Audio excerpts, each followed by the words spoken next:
In 2005, Mark Green and Dennis Meissner authored More Product, Less Process, Revamping Traditional Archival Processing, an article in which they argued for the need to change the profession's approach to arrangement and descriptive work. Their advocacy of a more minimalistic approach to processing has been discussed and debated in the profession ever since. Their ideas, now so ubiquitous among archivists that any minimal processing strategies are often referred to simply as MPLP. Before publishing this field-shaping piece, Green and Meissner worked together here at the Minnesota History Center in St. Paul, Minnesota, homeland of the Dakota people. As employees of the Minnesota Historical Society, both were engaged in the mission of documenting the history of the state of Minnesota, the region, and its peoples, and both were grappling with how to do this given limited institutional resources. In the years since authoring MPLP, the method has remained an effective tool for processing manuscript collections at the Minnesota Historical Society. However, while the processing backlog for the collection was estimated to be a manageable 400 cubic feet in the fall of 2019, it was also estimated that the Society had accrued an additional accessioning backlog, comprised of over 200 collections totaling just under 3,000 cubic feet. A review of acquisition metrics dating back to 2013 revealed that curatorial staff were accessioning an average of only 400 cubic feet per year.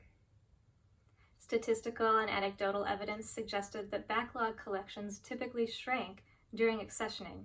For example, after 1 year of work on the backlog, 133 cubic feet were added to the collection, but the overall estimated cubic footage of the backlog was reduced by over 400 cubic feet. For me, this data suggested three things. First, curators were simply acquiring more material than they could reasonably provide access to given current practices and current resources.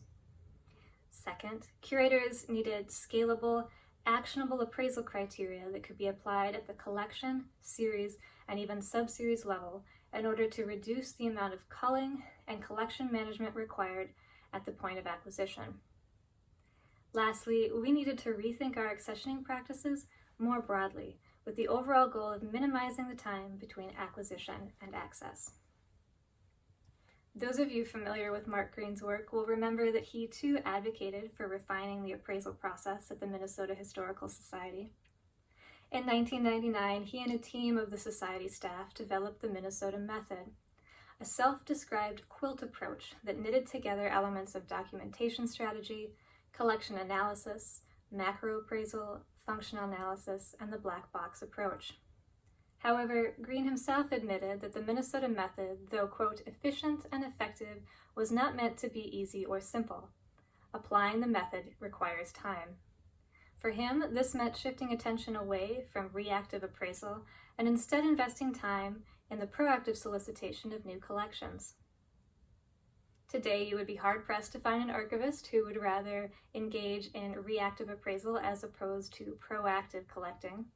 And yet, I suspect hundreds of unsolicited collections enter repositories each year.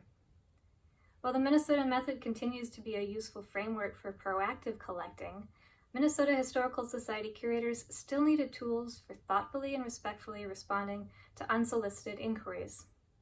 As a publicly funded institution, responding to unsolicited inquiries has been a long-held value.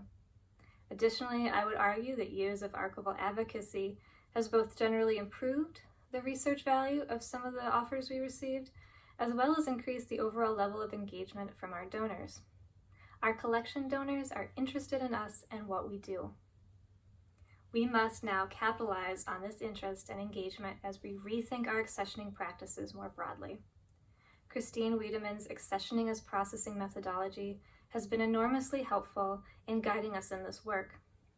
Her blend of donor engagement and minimal processing techniques aligns well both with our institutional values as well as our current strengths, allowing us to be transparent with donors, take advantage of opportunities to engage our publics, and keep collections from ever entering the backlog.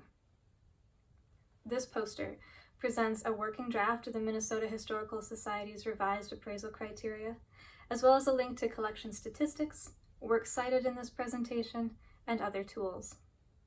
I would love to hear your thoughts and feedback. Please consider emailing me at kathryn.hujda at mnhs.org.